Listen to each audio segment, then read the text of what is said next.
masih memberikan kesempatan bagi kami hingga hari ini. Kami dapat memuji Tuhan, kami dapat memuliakan Tuhan. Kami sadari Tuhan, semua karena kemurahan Tuhan, semua karena anugerah Tuhan, semua karena kasih karunia Tuhan. Oleh karena itu layaklah Engkau ditinggikan, layaklah Engkau dimuliakan melalui kehidupan kami. Pujian penyembahan telah kami naikkan Tuhan, biar kiranya berkenan kepadamu. Sebentar kami mau membaca firman Tuhan. Urapi kami, urapi hamba-Mu, penuhi ruangan ini Tuhan dengan urapan-Mu. Kami siapkan hati kami Tuhan, dalam nama Yesus Kristus yang saya mendengarkan firman Tuhan bersama dengan saya katakan amin, amin. Saya persilakan dulu. Saya sapa kita semua shalom. Sekali lagi shalom. Apa kabar saudara? Iya, saudara diberkati sepanjang bulan Juli.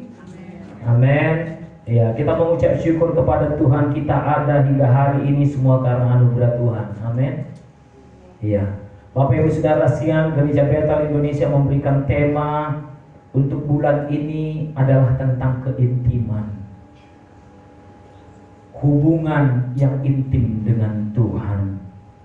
Kalau kita bicara intim, saudara, banyak orang yang ada di dalam satu grup WA, saling kenal satu dengan yang lain, saling sapa satu dengan yang lain di WA, tapi begitu bertemu, belum tentu mereka intim, belum tentu mereka dekat, belum tentu mereka bisa bebas leluasa mengungkapkan apa yang ada di dalam hati mereka masing-masing. Bapak Ibu Saudara sekalian, itu sebabnya sering sekali saudara, hubungan intim yang dikatakan saudara sering sekali dihubungkan dengan rumah tangga.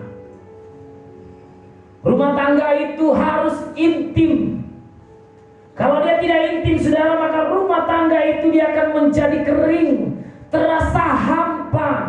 Meskipun tinggal satu rumah, tidur satu kamar, satu tempat tidur, makan satu meja, tapi jikalau tidak intim, maka rumah tangga itu akan terasa hampa. Dia akan terasa kering. Begitu juga hubungan kita dengan Tuhan, Bapak Ibu Saudara sekalian. Meskipun saudara mungkin datang beribadah, hadir di konsel, memberikan persembahan, ucapan syukur, perpuluhan, tetapi kalau hubungan kita dengan Tuhan itu tidak intim, maka semua akan terasa hampa, semua akan terasa kering. Saudara akan mulai berpikir, apakah kekristenan ini hanya begini-begini saja? Apakah kekristenan ini memang hanya begini saja semuanya? Dari dulu sampai sekarang sepertinya biasa-biasa saja. Tapi kalau kita memiliki hubungan yang intim dengan pasangan kita, kalau kita memiliki hubungan yang intim dengan Tuhan, kita akan selalu melihat sesuatu yang baru. Kita akan selalu melihat sesuatu yang baru yang bisa kita kagumi. Kita akan melihat sesuatu yang baru yang membuat kita merasa wah, luar biasa sekali. Itu sebabnya hubungan yang intim itu diperlukan, Bapak Ibu Saudara sekalian. Tema firman Tuhan untuk kita hari ini adalah hidup dalam anugerah Tuhan. Saudara menyadari bahwa kita hari ini ada semua karena anugerah Tuhan, amin? Iya. Tapi banyak orang yang tidak hidup di dalam anugerah itu. Tidak menyadari bahwa segala sesuatu yang ada pada saat ini semua terjadi atas seizin Tuhan. Ada amin? Jika saya bertemu dengan seseorang, saya selalu berkata, Shalom Pak, pertemuan kita hari ini bukanlah sebuah kebetulan. Allah turut bekerja di dalam segala sesuatu untuk mendatangkan kebaikan. Bahkan jika ada orang baru pertama sekali datang beribadah ke gereja kita, pun saya sampaikan, kehadiran Bapak Ibu Saudara di tempat ini bukan kebetulan. Tuhan punya rencana di balik itu semua. Allah turut bekerja di dalam segala sesuatu untuk mendatangkan kebaikan. Anugerah adalah titik pembeda paling utama di dalam kekristenan jika dibandingkan dengan yang lain-lain, dengan agama lain, dengan kepercayaan yang lain. Meskipun hampir semua agama, hampir semua kepercayaan itu meyakini bahwa hidup ini hanya sementara, kita pasti mati dan ada kehidupan setelah kematian. Ada kehidupan setelah kematian. Saya pernah mempelajari tentang agama Kaharingan. Kaharingan itu agama Hindu yang ada di Kalimantan Tengah. Ya, mereka itu sebenarnya agamanya Kaharingan. Kalau di orang Kristen, orang Batak itu Parmalim, hampir sama seperti itu, Bapak Ibu Saudara sekalian. Jadi struktur mereka juga hampir sama seperti Parmalim. Ya, di sana juga ada ketiga yang esa. Di Batak juga ada ketiga yang esa, si Tulus ada. Di Kaharingan juga ada seperti itu, dan kekristenan juga ada. Jadi memang agak sedikit mirip-mirip Bapak Ibu Saudara sekalian. Mereka juga mengakui bahwa ada kehidupan setelah kematian. Tetapi yang jadi masalahnya adalah, yang menjadi pembeda antara kita dengan mereka semua itu adalah anugerah. Amin. Kita buka Alkitab kita. Dalam Efesus 2 ayat yang pertama sampai dengan yang ke-10. Tapi saya hanya mengajak kita untuk membaca ayat 8 sampai dengan yang ke-10. Efesus 2 ayat 8 sampai dengan yang ke-10. Sudah dapat katakan amin? Iya, kita baca bersama-sama 3 ayat ini. 1, 2, 3 ya. Sebab kasih karunia kamu diselamatkan oleh iman, itu bukan hasil usahamu, tetapi pemberian Allah. Itu bukan hasil pekerjaanmu. Jangan ada orang yang memegahkan diri, karena kita ini buatan Allah, diciptakan dalam Kristus Yesus untuk melakukan pekerjaan baik yang dipersiapkan Allah sebelumnya. Ia mau supaya kita hidup di dalamnya. Ada amin? Tema firman Tuhan hari ini adalah hidup dalam anugerah Tuhan. Banyak orang berkata supaya kamu bisa diselamatkan, supaya kamu bisa masuk surga, supaya kamu bisa masuk nirwana, supaya kamu bisa masuk ke dalam Firdaus, supaya kamu bisa masuk ke apa namanya itu ya? Sujana, jannah. Sujana itu seneng jannah. Ya, suka surga. Makanya orang dulu Soeharto suka harta. Orang selalu bilang begitu. Namanya Soeharto suka harta, Sujana suka surga. Lalu bagaimana dengan Sunardi? Ya, saya lupa, kalau saya tidak salah Sunardi itu suka neraka. Ya, tapi itu mungkin saya lupa, saudara. Ya, kita kembali. Jadi saudara, mereka itu selalu berusaha bahwa untuk kita bisa masuk ke sana itu kita harus banyak-banyak berbuat amal. Kita harus banyak-banyak berzakat. Kita harus banyak-banyak memberikan, apalagi istilahnya ya, saya lupa saudara. Tetapi kita harus berbuat baik. Pokoknya harus berbuat baik. Perbuatan baik kita yang akan menyelamatkan kita. Sebab ada ajaran yang mengatakan bahwa kalau kita nanti mau masuk ke sana, kita harus ditimbang, kita harus berjalan, dan berjalannya itu di rambut yang dibelah 7. Di bawahnya itu neraka. Lalu kita menyeberang ke sana, Bapak Ibu Saudara sekalian, di rambut dibelah 7. Siapa sih yang rambutnya paling tebal? Kalau di rumah kami rambut saya paling tebal. Rambut saya paling hitam dan yang paling tebal. Kalau dibelah 7, berapa mili sini rambut? Saya tidak tahu berapa mili, belum pernah diukur Bapak Ibu Saudara sekalian. Lalu dia dibelah 7. Tidak tahu berapa jauh juga akan menyeberang ke sana. Dan dikatakan semua amal perbuatan yang kau lakukan selama di bumi akan ditimbang di sini. Kalau kau banyak berbuat baik dan engkau beriman kepada bla bla bla, maka kau berjalan di sini, engkau tidak akan terjatuh, sebab timbanganmu itu balance. Berarti balance. Ya. bukan lebih berat, tapi balance. Namanya menyeberang. Saudara pernah lihat orang yang sirkus berjalan di tali? Ya, dia ada pegang kayu sebagai penimbangnya, saudara, dia berjalan. Dia bisa nyeberang ke sana kalau dia balance. Kalau berat sebelah, jatuh. Nah. Lalu dikatakan itu dibelah 7 lalu menyeberang ke sana. Jangankan rambut dibelah 7, Bapak Ibu Saudara sekalian, papan yang ukurannya 21 cm. Ukuran papan. Kalau saya ingat waktu saya dulu kerja di Logik, papan itu ukurannya itu 21 cm. 21 cm, panjangnya itu kurang lebih, kalau kami di Kalimantan itu kurang lebih 5 meter. Saya dikasih tebalnya segini pun, lalu ininya 25 meter, suruh nyebrang 5 meter itu, saudara. Masih jalan 2 meter, kaki saya sudah gemeteran. Udah nyampe. Lalu bagaimana caranya untuk menyeberangi rambut yang dibelah 7? Saya katakan aku tidak bisa. Jangankan berjalan untuk sampai 5 meter, nggak nampak. Rambut dibelah 7 itu dari sini ke sono, tuh rambut dibelah 7 nggak nampak. Saya yakin saya melangkah pasti salah. Nggak nampak, mana ini, mana rambutnya? Jangan pijak-pijak, gitu pijak, ceblong, langsung jatuh ke dalam, Bapak Ibu Saudara sekalian. So it's impossible for me. Untuk saya itu tidak mungkin, apalagi dengan berdosanya saya, tidak mungkin. Tapi saya ucapkan puji Tuhan. Puji Tuhan. Sebab dikatakan di sini karena kasih karunia kamu diselamatkan. Amin.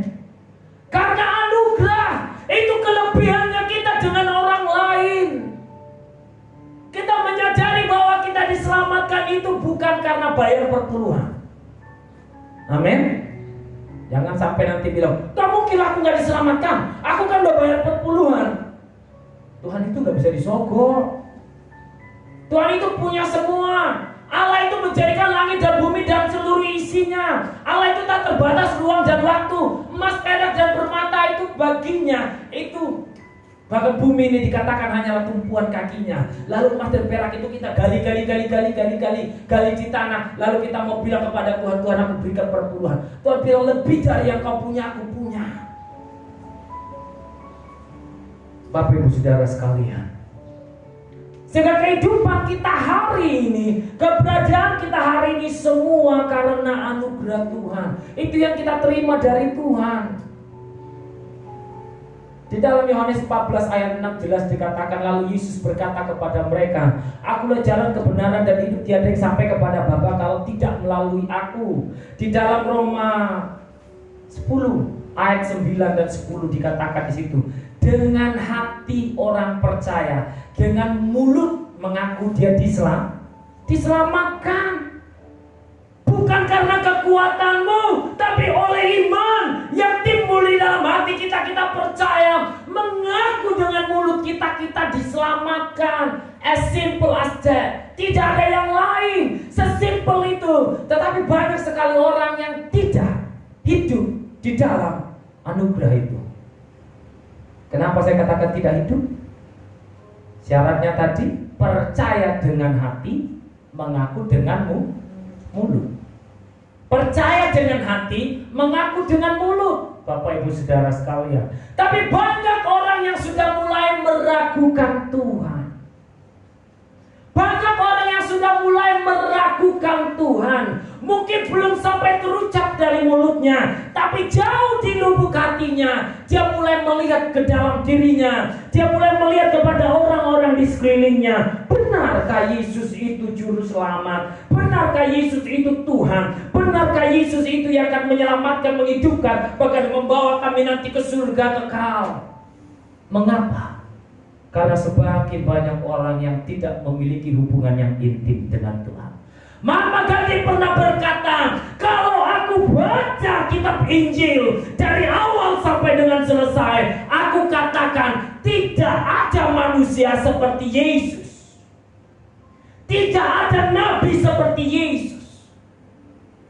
Aku mau percaya kepadanya. Tapi kalau aku melihat perilaku orang-orang Kristen yang membaca kitab itu, mereka tidak meneladani Yesus. Oleh karena itu biarlah saya tetap Hindu saja. Bapak Ibu Saudara sekalian, Yesusnya tidak salah, firman Tuhannya tidak salah, tetapi kita sendiri tidak hidup di dalam anugerah itu, tidak hidup di dalam kasih karunia itu, sehingga sering sekali kita meragukan di dalam hati kita. Bahkan terlalu banyak orang yang sudah meragukannya melalui perkataannya. Melalui perkataan dan perilakunya dia menyangkal Tuhan. Melalui perkataan dan perbuatannya dia menyalibkan Tuhan yang kedua kali. Melalui perkataan dan perbuatannya dia tidak lagi hidup di dalam anugerah Tuhan itu. Sehingga banyak orang menyangkal Yesus, bukan karena Yesusnya, tapi karena pengikut Kristus. Kita orang yang sudah percaya tidak mempersiapkan diri kita terus hari setiap hari, hari setiap hari, hari setiap hari untuk intim dengan Tuhan, sehingga kita tahu apa maksud Tuhan di dalam kehidupan kita. Kalau kita intim dengan Tuhan, dekat dengan Tuhan, maka kita akan tahu apa yang Tuhan mau dalam kehidupan kita. Banyak orang yang berdoa berseru kepada Tuhan, Tuhan, aku mau ini, aku mau ini, aku mau ini, aku mau ini. Belum juga Tuhan jawab, belum juga Tuhan berikan. Hingga hari ini belum Tuhan berikan, sehingga dia bertanya di dalam hatinya, Tuhan, betulnya Engkau ada? Kalau memang Engkau ada, firman-Mu berkata, ini orang Kristen saudara, dia gunakan firman Tuhan. Doa orang benar sangat besar kuasanya jika dengan yakin didoakan. Tetapi dalam perilaku, perbuatan, dalam hati dan perkataannya, sesungguhnya dia tidak sedang hidup dalam anugerah Tuhan. Bapak Ibu Saudara sekalian, ya beberapa di sini kenal Pak Sitorus, polisi yang ada di tempat Pak Asi. Suatu kali saya pernah kecelakaan, saudara, tabrakan berat. Saya tidak tahu saya ditabrak atau saya yang nabrak, Bapak Ibu Saudara sekalian. Kalau saya bilang saya nabrak, enggak. Saya ditabrak, iya. Tapi katanya saya yang nabrak. Ya sudahlah, karena saya tidak apa-apa. Dia yang nabrak, saudara. Ya, saya turun, dia dari sana jauh. Ada ibu-ibu, dia naik motor Vega. Dia ngebut, dia lihat saya turun, dia menjerit. Wah, tapi ketika dia menjerit, dia tidak rem, saudara. Tapi makin dia gasnya sih, wah, saya masih balik begini, udah nyampe, saudara.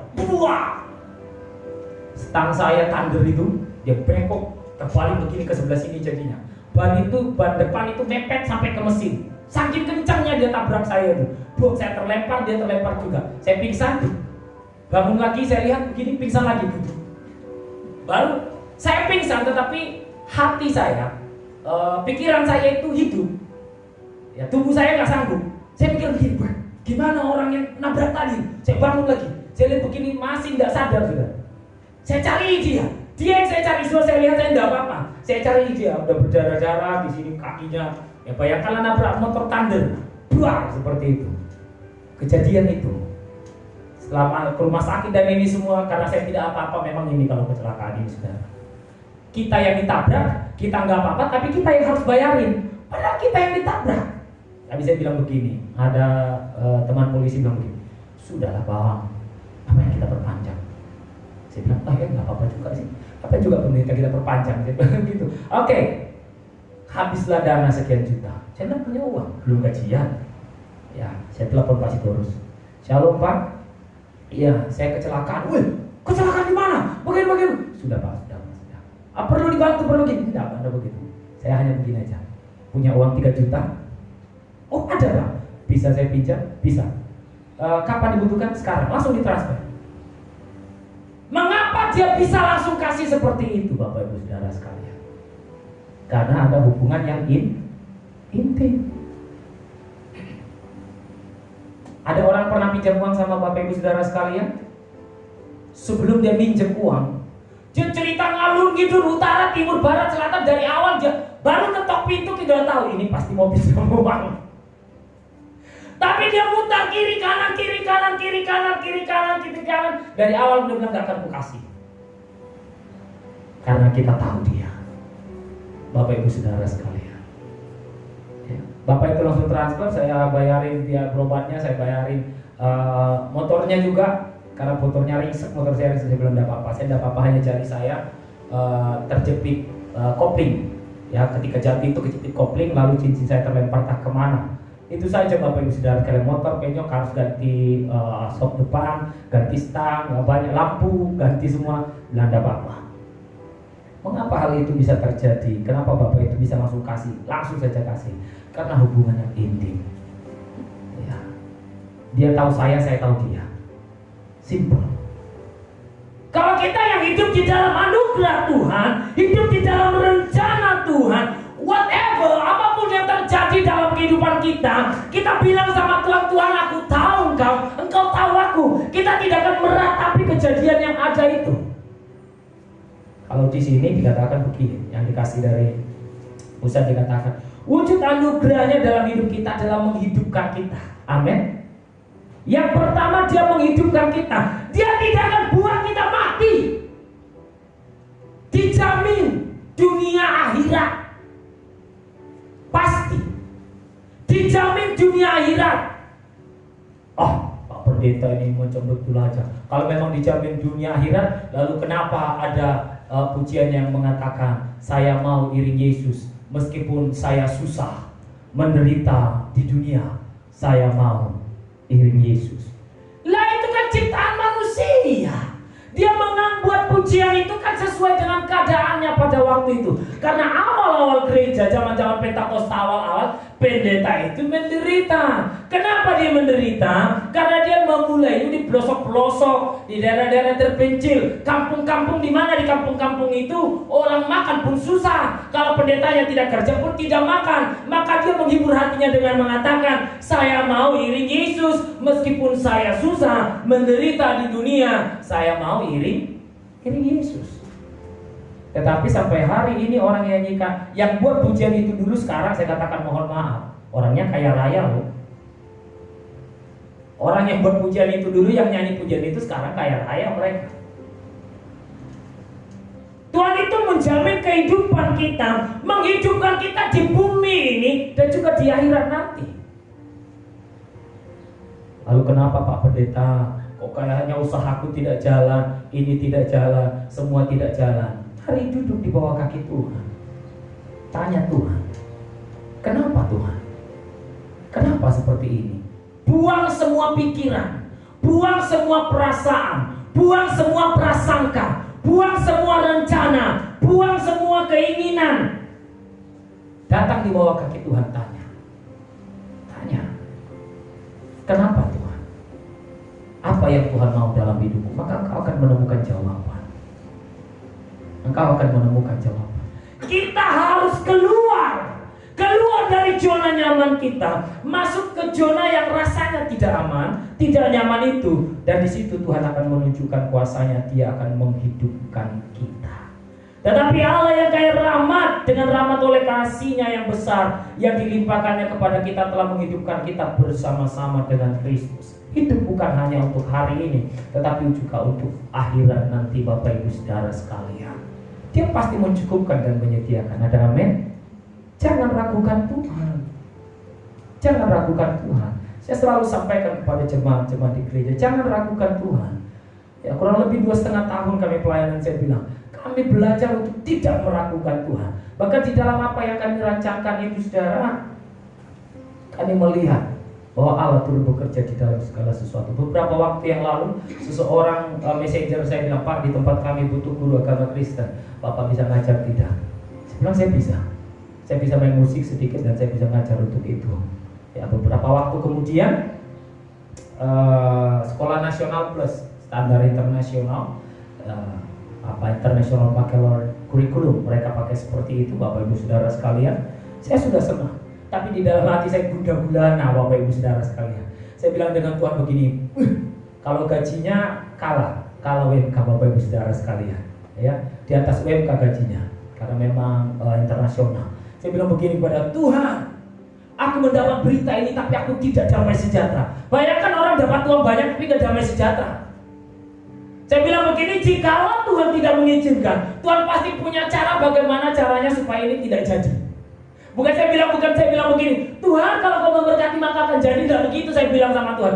Kalau Tuhan tidak mengizinkan, maka Tuhan pun pasti punya cara bagaimana caranya supaya ini tidak jadi. Saudara tahu bagaimana caranya tidak jadi? Waktu itu kami ada seminar IPMB, saudara. Ada seminar IPMB, saya menjadi panitia dan di situ, hadir di situ. Pas lagi seminar, telepon, Shalom Pak, nanti jam 1 kita interview yang kedua. Interview yang pertama sudah lolos, masuk interview yang kedua untuk nasional, kepala sekolah nasional, ya, national principal. Dia bilang seperti itu. Oke, lalu telepon saya bilang begini, mohon maaf, saya sedang ada pelatihan di Pemko, jadi saya tidak bisa hadir. Dia bilang oke, nanti kita reschedule. Baik, saya tunggu. Sampai pada akhirnya tidak ada Bapak Ibu Saudara sekalian. Saya bilang begini, puji Tuhan, ternyata tidak jadi. Kalau jadi, hatiku dagdikdukdel. Kenapa? Orang yang bisikin, bukan Tuhan yang bisikin kepada saya, kamu kerja, bukan begitu. Orang yang tawarin Bapak Ibu Saudara sekalian. Jadi kalau orang yang tawarin, hatiku itu tidak nyaman, hatiku itu tidak tenang. Meskipun gajinya di atas UMK, istri udah bilang begini, kalau kamu nanti kerja pasti begini. Tenang dulu, belum tentu seperti itu. Dan akhirnya tidak, saudara. Ketika saya bilang, istri saya sedikit merasa kecewa. Tetapi saudara tahu, kalau Tuhan turut bekerja di dalam segala sesuatu, Dia akan meyakinkan dengan caranya. Besoknya saya khotbah di satu tempat, saudara. Ketika saya mau khotbah, ada yang teleponin, saya matikan. Ya, saya matikan. Lalu ada yang ya, Pak, ada tamu, ditunggu sudah datang begini. Saya bilang begini. Saya bilang istri saya, tolong kamu handle. Waktu itu bilang, apakah mereka kita suruh pulang? Mereka udah tunggu di gereja, katanya. Saya bilang, istri saya, berarti ini penting. Saya kasih kepada istri saya telepon siapa ini? Lalu dikasih tahu, orang yang datang itu meneguhkan kami bahwa kami harus tetap full time, nggak kerja lagi. Orang yang datang itu, Tuhan punya cara sendiri, saudara, untuk kita mengerti apa rencana Tuhan. Yang kedua, di sini dikatakan adalah menyelamatkan kita. Sekalipun kita mati oleh kesalahan kita, oleh kasih karunia kamu diselamatkan. Selamat di bumi, selamat di akhirat. Ya, selamat di bumi. Kalau cerita selamat ini, saudara, pernah kami bahas tentang selamat ini. Kata selamat itu di dalamnya ada kata tercukupi, aman, nyaman, tentram, dan diberkati. Kata selamat itu mengandung makna seperti itu, Bapak Ibu Saudara sekalian. Dan dikatakan tadi di atas itu, Bapak Ibu Saudara sekalian, tetapi Allah yang kaya. Amin. Saudara tahu bahwa Allah kita kaya, amin. Iya, Dia lebih kaya dari siapapun. Dia lebih kaya daripada siapapun, saudara. Tetapi kepada setiap kita Tuhan mengaruniakan karunia yang berbeda-beda, supaya kita saling membutuhkan satu dengan yang lain. Ada pengusaha, ada pekerja, ada entrepreneur, ada juga buruh, ada yang lain-lain juga, saudara. Ada tukang sapu, dan ini semua Allah turut bekerja di dalam segala sesuatu untuk mendatangkan kebaikan. Allah kita itu dahsyat dan luar biasa. Allah kita itu memiliki tatanan yang baik, tatanan dalam kehidupan, semuanya teratur, Bapak Ibu Saudara sekalian. Bayangkan kalau di gereja ini semuanya director atau semuanya owner. Saya tidak bisa bayangkan, saudara. Saya tidak bisa bayangkan. Ya, karena biasanya di PT itu ngatur, tiba di sini diatur. Biasanya di PT itu memerintah, sampai di sini disuruh-suruh. Tidak semua siap, Bapak Ibu Saudara sekalian, untuk hal itu. Itu sebabnya Tuhan membuatnya tatanan kehidupan itu seperti itu, Bapak Ibu Saudara sekalian. Yesus pernah berkata, orang miskin akan tetap ada sekarang, bahkan sampai selama-lamanya. Tetapi aku tidak selamanya bersama-sama dengan kamu. Itu cerita tentang Maria yang datang mengurapi Tuhan Yesus ketika Yudas bilang, sayang sekali itu harusnya sudah bisa digunakan untuk ngasih makan sekian banyak orang-orang miskin. Tetapi Yesus berkata, orang miskin akan tetap ada padamu, tetapi aku tidak selamanya ada bersama-sama dengan kamu. Dikatakan bahwa Yesus menyelamatkan kita. Saya yang tabrakan itu, saudara, kalau orang melihat motor yang ditabrak itu, orang berkata, wih, gimana Pak Anda? Gimana keadaan Pak Anda? Orang akan bilang seperti itu, ya. Tapi saya tidak apa-apa, saudara. Tuhan menyelamatkan saya. Itu bukan yang pertama, saudara. Sebelumnya pernah tabrakan juga, motor hancur, saudara. Semuanya hancur, saudara. Sepatu saya hancur, tapi saya dan istri saya aman, sehat, dan walafiat. Orang yang nabrak kami pecah kepalanya. Pecah kepalanya Bapak Ibu Saudara sekalian. Ya kami bilang, enggak apa-apa, kita keluar uang 2 juta enggak apa-apa. Tapi kita selamat. Enggak ngomel, saya nggak mau. Waktu kecelakaan yang pertama handphone saya, ini luar biasa ya. Terlalu polos, saya datang dari Kalimantan sampai ke Batam ini Bapak Ibu Saudara sekalian. Kalau di Kalimantan orang dititipi amanah, maka itu amanah. Jadi ketika kami tabrakan itu, buah, HP saya terlempar. Nah, saya kan mau ngangkat ini yang jelas. Saya ambil HP saya bilang begini, Pak, tolong pegangin HP saya ya. Saya kasih begitu, Pak, tolong pegangin HP saya angkat orang ini, masukkan ke klinik, saya balik. Mana tadi yang pegang HP saya bilang, nggak ada lagi orang ya Bapak Ibu Saudara sekalian. Dia sudah bergintang kemana-mana, mengamankan, menyelamatkan HP saya. Saya telepon lagi, sudah mati. Saya bilang, ya sudahlah, kalau memang seperti itu. Itu orang Kalimantan datang ke Batam begitu, saudara. Orang Kalimantan datang ke Sumatera. Di Kalimantan itu, kalau kita titip sesuatu kepada orang, dia akan jaga dengan amanah. Kalimantan Tengah ya, Kalimantan yang lain saya tidak tahu Bapak Ibu Saudara sekalian. Dan kami selamat, saudara. Dan kasih karunia itu diselamatkan. Sehingga di dalam sesuatu yang terjadi, kami menyadari bahwa semua karena anugerah Tuhan. Yang terakhir, saudara, Dia menyediakan tempat bagi kita di surga. Ada amin? Saudara yakin bahwa saudara pasti masuk surga? Amin? Iya. Saya berharap bahwa ini bukanlah sesuatu yang dipelajari. Saya sering ingatkan. Saya berharap bahwa ini bukanlah sesuatu yang dipelajari. Bapak Ibu Saudara sekalian, pelajari di dalam pendalaman Alkitab, bukan. Untuk ke surga itu perlu memiliki hubungan yang intim dengan Tuhan. Amin. Iya. Kalau kita tidak memiliki hubungan yang intim dengan Tuhan, berat. Yesus berkata, lebih gampang unta lewat dari lubang jarum daripada orang kaya masuk dalam surga. Sekarang saya mau tanya Bapak Ibu Saudara sekalian, saudara orang kaya atau orang miskin? Saudara orang kaya atau orang miskin? Memang kalau udah bicara tentang begini orang mikir, aduh, kata-kata tadi orang kaya masuk surga, tanya kaya atau miskin pula. Nanti kalau aku jawab miskin, nggak enak. Kalau aku jawab kaya susah masuk surga. Bapak Ibu Saudara sekalian, mau sekaya apapun engkau, mau semiskin apapun kita, kalau kita memiliki hubungan yang intim dengan Tuhan, jangan takut, amin. Pernah ada orang cerita begini. Sebelum tahun 2003-2004, sebelum, saya lupa itu undang-undang atau peraturan presiden yang dikeluarkan oleh Pak Gus Hidayat Nur Wahid tentang peniadaan tentang ras, suku, sara. Ya dulu tentang orang Cina tidak boleh begini, yang begini begitu kan tidak boleh. Sejak Gus Dur baru ditiadakan. Ya tidak boleh lagi begitu. Jauh sebelum itu, saudara, di Medan ada orang dari etnis Cina itu, dia daftar polisi. Gitu masuk, beda dong. Orang Batak muka kotak-kotak gitu kan, hitam-hitam, lalu ada yang putih lain sendiri. Daftar. Begitu, bukan masuk polisi, masuk TNI. Orang bilang begini, loh, kok bisa? Begitu dia masuk, didekati sama panitia. Kamu kok berani-berani yang kamu daftar? Emang kenapa rupanya? Emang kamu punya backing?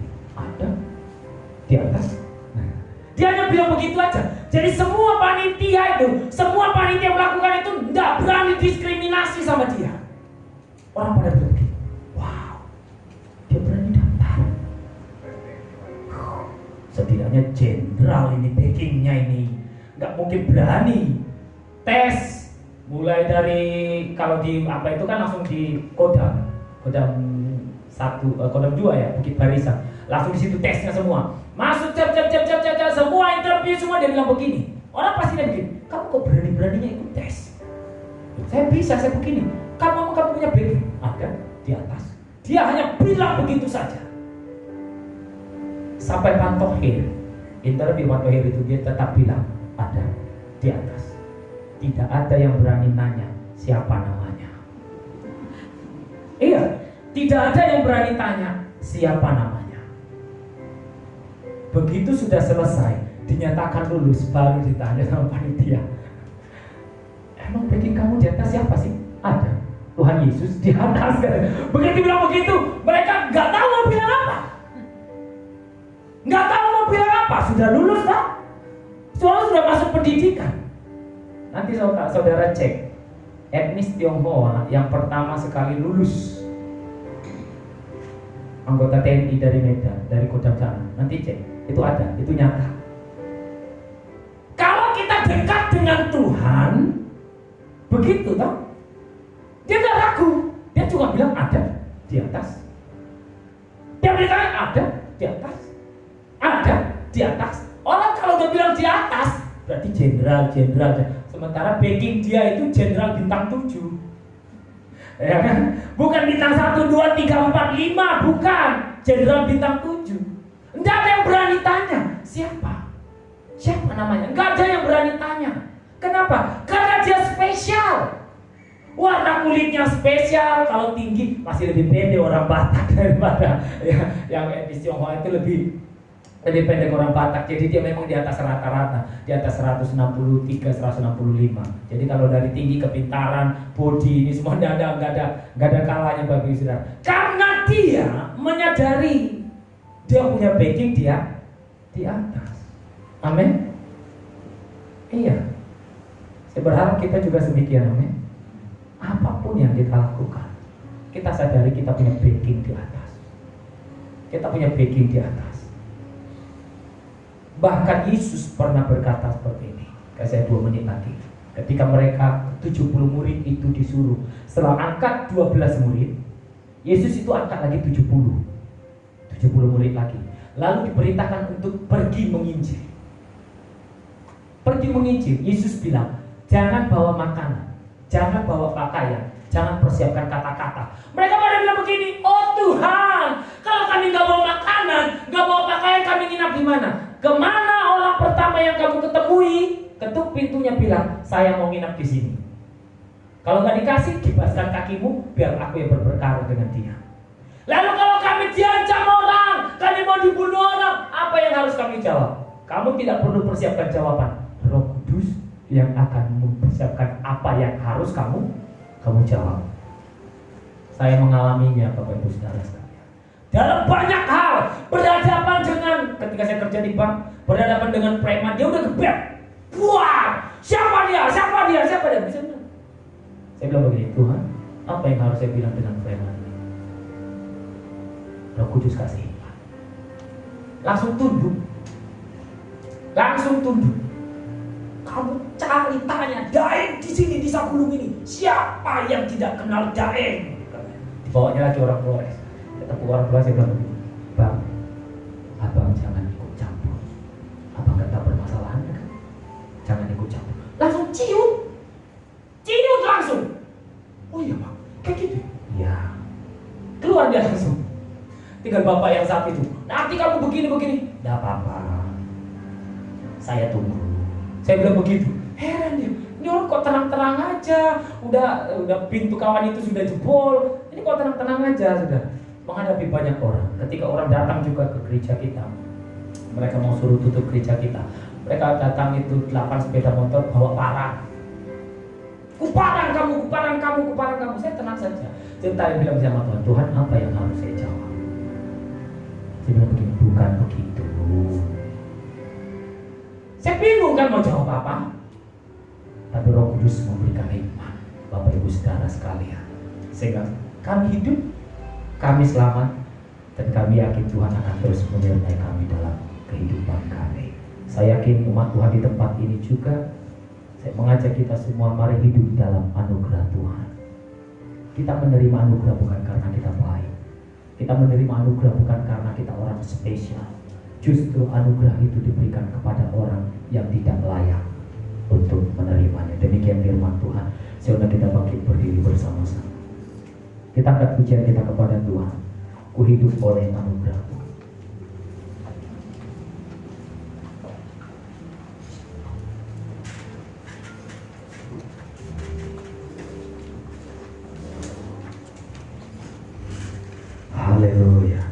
kasihku.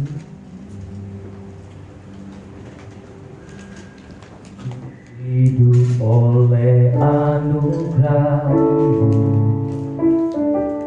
yang terbaik ku terima dari-Mu. Rancangan-Mu indah bagi sebab ku hidup selalu.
Terima kasih Bapa buat pengorbanan-Mu. Terima kasih buat darah-Mu yang telah tercurah bagi kami, yang membebaskan kami, menghidupkan kami dan menyelamatkan kami. Bahkan Engkau Bapa menyediakan tempat bagi kami di surga kelak. Terima kasih Tuhan. Ajar kami Bapa untuk hidup dalam anugerah-Mu. Ajar kami Tuhan untuk hidup dalam kasih karunia-Mu. Ajar kami untuk terus menyadari bahwa kehidupan kami, keberadaan kami hari ini semuanya hanyalah untuk kemuliaan bagi nama Tuhan. Di dalam duka, di dalam masalah, di dalam situasi yang tidak mengenakan yang mungkin terjadi dalam kehidupan kami, dalam pekerjaan kami, dalam perusahaan kami, dalam rumah tangga kami. Ajar kami untuk menyadari bahwa Allah turut bekerja di dalam segala sesuatu untuk mendatangkan kebaikan. Anugerah Tuhan tak pernah meninggalkan kami. Ajar kami Tuhan untuk tinggal di dalamnya, sehingga jiwa kami tenang, jiwa kami damai dalam anugerah Tuhan. Terima kasih Bapa. Hamba-Mu telah berhenti berkata-kata, terbatas pengertian, pemahaman dan juga pemaparan. Di dalam Roh Kudus terus bekerja di antara kami, mengingatkan kami akan kehadiran Tuhan, akan anugerah Tuhan, akan pengorbanan Tuhan, akan apa yang telah Tuhan sediakan bagi kami sekalian. Ampuni hamba jika sepanjang penyampaian firman Tuhan hamba berdosa. Suci Kuduskan, tahirkan hamba. Dan sebentar Tuhan kami mengakhiri pemberitaan firman Tuhan. Waktu ke depan kami serahkan dalam tangan-Mu. Dalam nama Yesus Kristus kami berdoa. Haleluya. Amin. Amin. Silakan.